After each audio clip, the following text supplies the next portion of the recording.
Their knees are like that far apart. It's so weird. Interesting.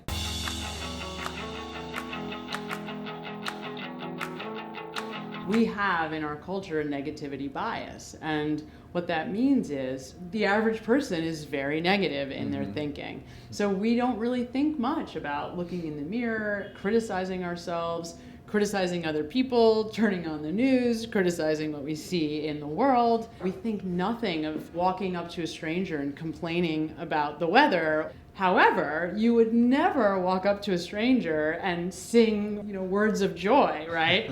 Obviously, we think that person was crazy, but that's a real problem because thoughts are mood dependent. Your thoughts ultimately create how you feel, and how you feel determines the direction of your thoughts.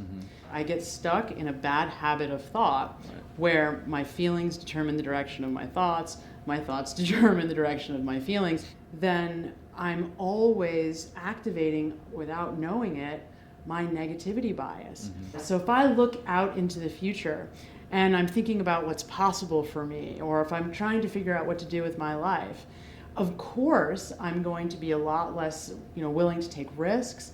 I'm going to feel a lot less hopeful about my future. I'm going to start to look and only see limitation if I have a negative feeling and more negative thinking. And so what happens is people keep themselves stuck in these negative patterns of thought and emotion that then keep them from being able to move forward in all the ways that they could if they allow themselves to feel better more often. We have between 50 to 75 or 80,000 thoughts a day, and all of them are influencing every aspect of our lives. So if you're truly not living exactly the life that you want, then you have interfering patterns of thought that are holding you back from getting what it is that you want.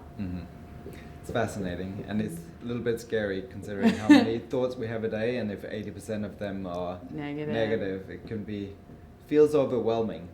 Yeah, it does.